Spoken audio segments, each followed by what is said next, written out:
आपको क्या लगता है एक एंकर की सिलेक्शन किन बुनियादों पर होती है? वो डिपेंड करता है। अगर आप न्यूज़ एंकर हैं तो उसके लिए आपकी फिजिकल अपीयरेंस बहुत मैटर करती है। अच्छा। एक दो मेरे साथ कॉलीग्स थे, उनका ऑडिशन तक नहीं लिया गया था, जबकि बहुत अच्छे थे, वो दूसरे चैनल्स पे काम कर रहे थे, फिजिकल अपीयरेंस ना होने की वजह से ऑडिशन लिया गया। अगर आपने किसी फैक्ट्री में जाकर छापा मारा है तो आप पहले ही उनके साथ राब्ते में होते हैं और पूरा स्ट्रक्चर आपने थीम डिफाइन किया होता है जी कि हम इस तरह जाएंगे। Is this true? ये बात ठीक है? मेरे घर के बाहर मैंने 15-15, 20-20 लड़के खड़े देखे हैं। मेरे घर का एड्रेस उनके पास कहाँ से है मुझे नहीं पता, और मैं देख रहा हूँ और मुझे पता है इधर इस तरह खड़े हुए हैं। मतलब इस तरह के काम अगर सारे प्री प्लान हों तो कोई भी नहीं।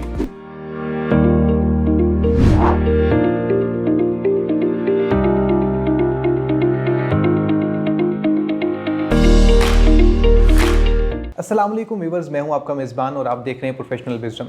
हमारे इस प्रोग्राम में हमारे आज के गेस्ट प्रोग्राम एंकर हैं। इनका ताल्लुक सिटी 42 से है।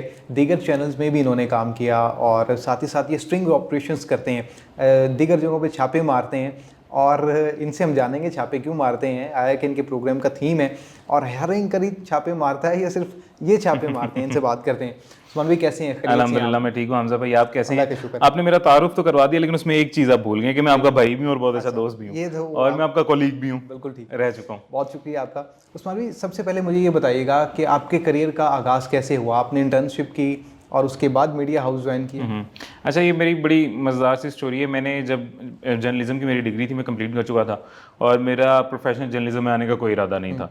मेरे वालिद ने मुझे कहा तुमने डिग्री की है तो ज्वाइन करो। उनको ये चीज़ अट्रैक्ट करती थी, मीडिया उनको अट्रैक्ट करता था। मैंने कहा मैंने इसमें नहीं जाना, अपना business is quite good.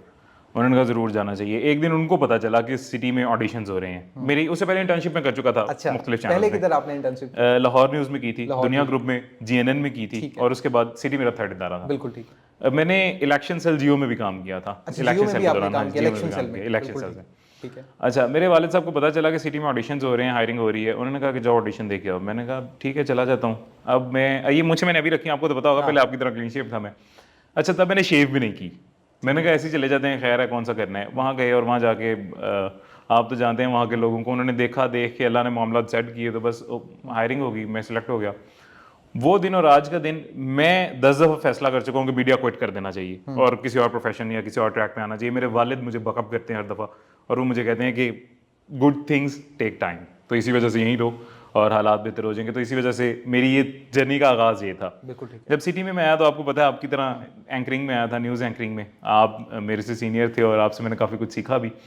News anchoring के बाद फिर ये मैं शुक्रिया अदा करूँगा मोहसिन साहब का, कि मोहसिन साहब ने पता नहीं कुछ स्पार्क देखा और देख के उन्होंने कहा कि मुख्तलिफ जो है ना जगहों में, मोहसिन साहब तो मुख्तलिफ वैसे ही फील्ड्स बड़े में दिल के घूमे। मालिक हैं। ऐसे ही है, बड़े दिल के मालिक हैं।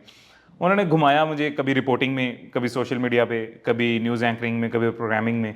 तो उस सिलसिले में मेरा दिल लगा रहा, मैं फेडअप नहीं हुआ मीडिया से। तो आज बस ये भी मोहसिन साहब का शुक्रिया अदा करना चाहिए कि उन्होंने इतने जूनियर लड़के को इतना सीनियर मुकाम जो दिया है, इतना सीनियर मनसब दिया है, उनका शुक्रिया अदा बिल्कुल करूँगा। ऐसे ही। आपने उस्मान भी बात की जब आप इंटर्नशिप कर रहे थे और फादर के कहने पे आपको मालूम हुआ कि ऑडिशन हो रहे हैं सिटी में और आपको वहाँ पर जाना चाहिए, ऑडिशन देना चाहिए। आपको क्या लगता है एक एंकर की सिलेक्शन किन बुनियादों पर होती है? अच्छा, वो डिपेंड करता है। अगर आप न्यूज़ एंकर हैं तो उसके लिए आपकी फिजिकल अपीयरेंस बहुत मैटर करती है। अच्छा। बहुत ज़्यादा, मुझे ऐसा लगता है। ठीक है। क्योंकि जब मैं ऑडिशन देने गया था, काफ़ी लोग ऐसे थे जो न्यूज़ एंकरिंग के लिए आए थे लेकिन उनका ऑडिशन तक नहीं हुआ था, और दूसरे नंबर पे आ जाता है लहजा।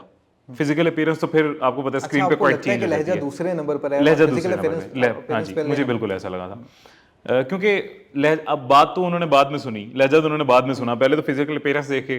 जितने भी चैनल्स में गया हूँ, अच्छा सिटी में ये चीज़ फिर भी कम थी। जो मैं पहले जिन चैनल्स में गया हूँ, अब उनका क्या मैं जिक्र करूँ, बट मैंने किया उन्हीं दोनों तीनों में से कोई था, वहाँ पे तो बहुत ज़्यादा ये थी। वहाँ पे तो इवन एक दो मेरे साथ कॉलीग्स थे, उनका ऑडिशन तक नहीं लिया गया था, जबकि बहुत अच्छे थे, वो दूसरे चैनल्स पे काम कर रहे थे। फिजिकल अपीयरेंस ना होने की वजह से ऑडिशन नहीं लिया गया। तो ये मेरे ख्याल से मीडिया में ये फिजिकल अपीयरेंस पहले नंबर पे आती है।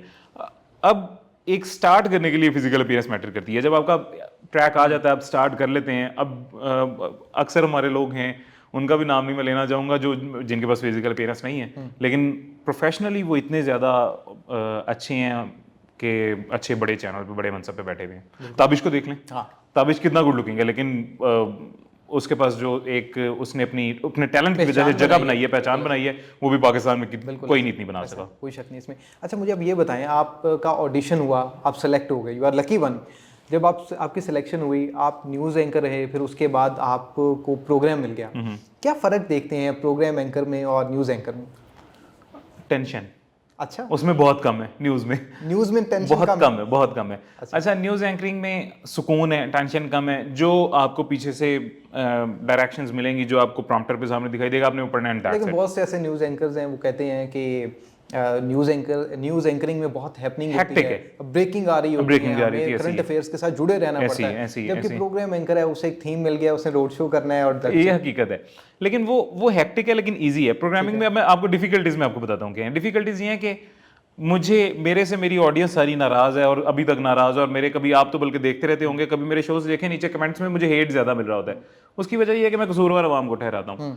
देखें हमजा भाई, अगर कोई बाहर चीज गलत हो रही है, सबसे पहले तो कसूरवार मैं हूँ। पहले नंबर पे भी अवाम है, दूसरे पे भी अवाम है, तीसरे पे भी अवाम है, चौथे नंबर पे आते हैं हमारे सियासतदान या ब्यूरोक्रेसी। पहले नंबर पे तो हम गलत हैं। अगर थाना कल्चर नहीं ठीक हो रहा तो उसको कौन नहीं ठीक होने दे रहा? मैं ही नहीं ठीक होने दे रहा। मेरे पास पैसे ज्यादा हैं, मैं अपना काम करवा रहा हूँ, किसी गरीब के पास पैसे नहीं, वो नहीं करवा रहा, तो अवाम हूं ना, दोनों एक ही चीज है। तो पहले नंबर पे तो गलत मैं हूं। अब ये बात मेरी अवाम को बुरी लगती है कि मैं उनको गलत कहता हूं। नाले के अंदर गंद मैं फेंक रहा हूँ, ड्रेन बंद हो रही है, सेवरेज बंद हो रही है, उसकी वजह से वासा के मसाइल आ रहे हैं। वासा तो बाद में गलत हुआ ना, पहले तो मैं गलत हो गया, मैंने गलत काम कर दिया। तो इसी वजह से मेरे ख्याल से ये, जब मैं अवाम में जाता हूँ, उनसे इंटरेक्ट करता हूँ और उनको मैं बताता हूँ ऑन स्क्रीन ये हकीकत कि मेरी बात सुने, इदारा गलत है लेकिन पहले आप गलत हैं, तो जब तो इन वो फील्ड आप लिफाफा कह देते हैं। बिल्कुल ठीक। तो जब आप इन फील्ड होते हैं और लोग आपसे नाराजगी का इजहार कर रहे होते हैं, आपसे नाला होते हैं, तो आप उनको मनाते नहीं?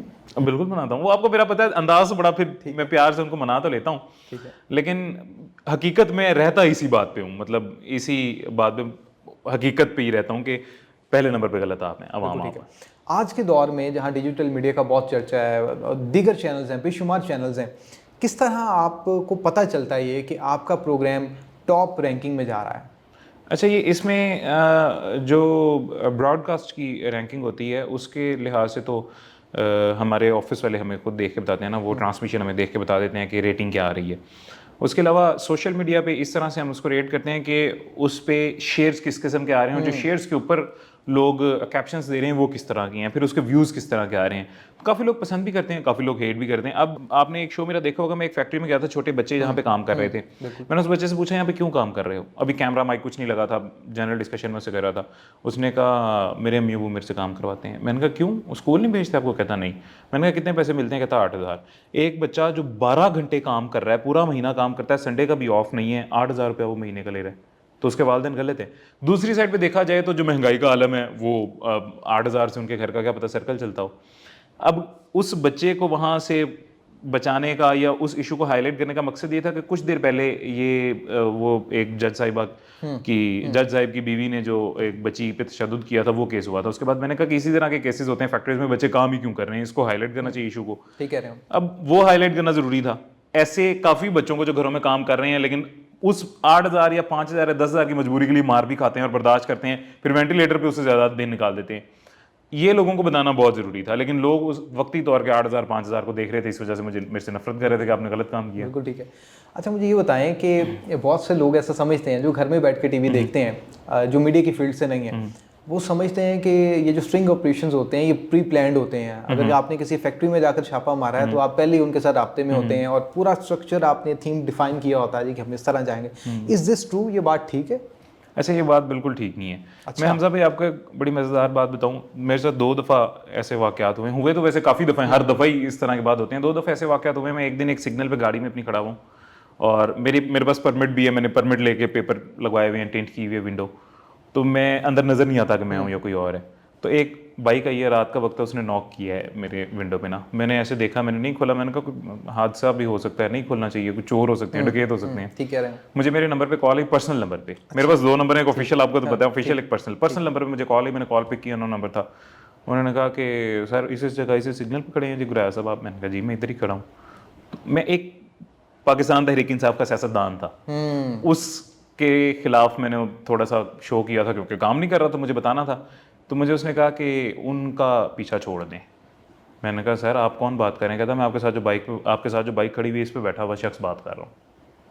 मैं हिल गया पूरा एक दफ़ा। मैंने कहा यार ये तो काम ख़राब है। मैंने चुप करके घर गया, घर जाकर 2-3 दिन मैंने कहा यार नहीं, क्विट कर देना चाहिए।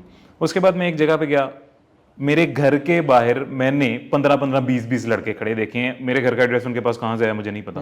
मेरे घर का तो शायद आपको भी नहीं पता, मेरे भाई हैं, इतने अच्छे दोस्त हैं, लेकिन उनको पता था। मेरे घर के बाहर 10-15-20 लड़के पार्क में सामने खड़े हुए हैं और मैं देख रहा हूँ और मुझे पता है इधर इस तरह खड़े हुए हैं, मतलब इस तरह के काम अगर सारे प्री प्लान हो तो कोई भी नहीं किसी के साथ भी ना इन हो। हालात में आपको किस तरह मोटिवेशन मिलती है, किस तरह आपका जज्बा अब बढ़ जाता है मजीद कि मैंने मुकाबला करना है, डट के मुकाबला करना है और आवाम की आवाज़ को अरबाब इख्तियार तक पहुंचाना है? अच्छा, इसका क्रेडिट मैं दूंगा, मेरे वालिदैन को ये बातें नहीं पता होती, मैं उनको नहीं बताता कि इस तरह के, अब शायद ये देखें तो उनको पता चल जाए।